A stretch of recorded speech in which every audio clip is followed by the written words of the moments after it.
Hoy es un buen día para aprender gráficas de distancia-tiempo.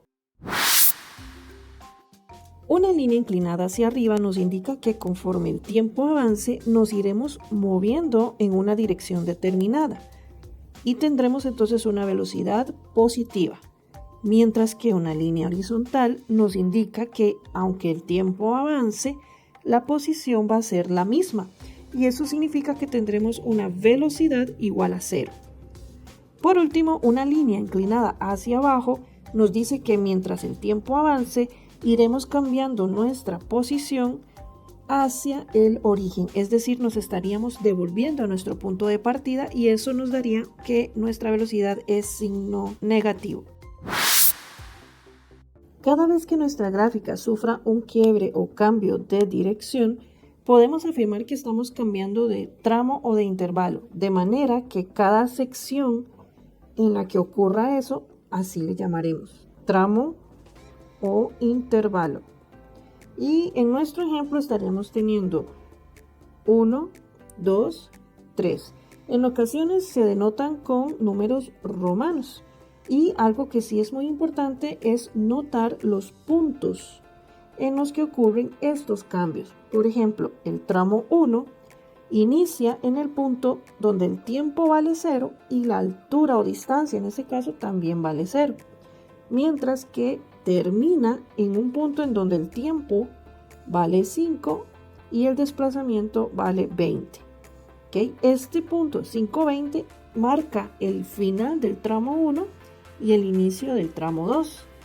Y siempre debe escribirse primero el valor que tengamos del tiempo y luego el valor del desplazamiento, entre paréntesis. Y eso es lo que llamamos un par ordenado. Esto nos sirve para hacer cálculos como los que veremos a continuación. ¿Cuál fue la distancia total que recorrió Henry? Para obtener este resultado observamos el eje vertical y cómo coincide con las líneas inclinadas de nuestra gráfica. En ese caso vemos la primera línea inclinada que va desde 0 a 20. Luego la siguiente línea inclinada sería la que va de 20 a 10. Es decir, solamente podemos considerar 10 metros. Hacemos la suma de 20 más 10 y vemos que la distancia total recorrida de Henry serían 30 metros. ¿Por qué no tomamos en cuenta la línea horizontal? Porque esta lo que nos indica es que durante ese tiempo no hubo ningún cambio de posición. Es decir, que nuestro personaje Henry durante ese tiempo se mantuvo ahí quietecito en la posición de 20 metros, aportando 0 metros al desplazamiento, distancia o cálculo que estamos realizando. Y esto siempre se considerará así para las gráficas de distancia-tiempo. Las líneas horizontales equivalen a 0 movimiento, velocidad 0 y no aportan ningún número para calcular la distancia o desplazamiento. ¿Cuál fue el desplazamiento total de Henry? La diferencia para calcular el desplazamiento con respecto a cómo se calcula la distancia es que todas las líneas que van hacia arriba nos brindarán datos que vamos a sumar, mientras todas las líneas que van inclinadas hacia abajo serán datos que deberemos restar. Para nuestro ejemplo tomaremos los primeros 20 metros positivos porque está la línea inclinada hacia arriba y los 10 metros finales los estaremos considerando con signo negativo porque está la línea inclinada hacia abajo. De esta forma, la resta de 20 metros menos 10 metros nos dice que Henry solamente se desplazó 10 metros. Ahora bien, también podemos observar el punto final de la gráfica y verificar que es la posición número 10. Y como se inició en el origen, es decir, en la posición 0, la diferencia entre el punto final y el punto inicial son solamente 10 metros. Hey, si te interesa este tipo de contenido, ayúdame a seguir generándolo dejando tu like o comentario, suscribiéndote o compartiendo o guardando este video. Ahora veamos la gráfica con un poco más de detalle. ¿En cuál tramo o intervalo Henry se detuvo? ¿Y cuál fue la velocidad de Henry en el tramo 3? Para calcular la velocidad usamos la fórmula v igual y sub 2 menos y sub 1 sobre x sub 2 menos x sub 1. ¿Pero qué significa esto? Las letras y son los valores que tenemos en nuestro eje vertical, son los valores de las distancias, mientras que las letras x son los valores del tiempo y x y y se refieren a los pares ordenados de cada uno de los puntos de la gráfica en donde se cambia de un tramo al otro. Para responder a nuestra pregunta acerca del tramo 3 y conocer qué velocidad tiene Henry allí, tenemos que verificar esos pares ordenados de él.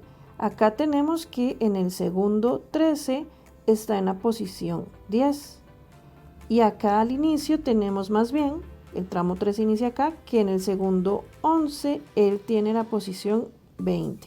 El número 11 viene a ser nuestra X, el número 20 nuestra Y. Y en el par ordenado 13-10 también. ¿Cómo sabemos cuál es el 1 y cuál es el 2? Bueno, el 1 van a ser los que aparecen primero acá según el tiempo. Él es el que nos va a indicar quién aparece primero y quién después. Y estos serían X2 y Y2. Sabiendo eso, sería nada más de sustituir en la fórmula. Y2 dice que vale 10 metros, porque estamos hablando de la parte vertical, que son distancias en metros. La Y1 dice que vale 20 metros. La X2 dice que vale 13 segundos. Y la X1 eran 11. Entonces, el cuidado aquí es primero detectar los puntos para poder hacer la sustitución en la formulita de forma correcta y ordenada. Una vez que ya hemos colocado todo, hacemos la operación y sería entonces 10 menos 20 me da menos 10 metros y 13 menos 11 me da 2 y estamos hablando de segundos. Eso quiere decir que yo tengo un menos 10 entre 2 es 5 metros sobre segundo. Y tenemos la velocidad. Ahora, el signo que nos dio negativo es totalmente cierto, válido y correcto porque tenemos una línea inclinada hacia abajo.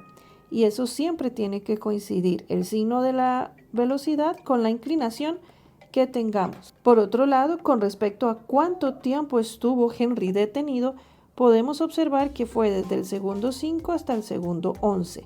Podemos responder que fue en el tramo 2. Y podemos responder que fue únicamente durante 6 segundos. Cualquiera de las tres respuestas sería válida para indicar en qué momento Henry estuvo detenido.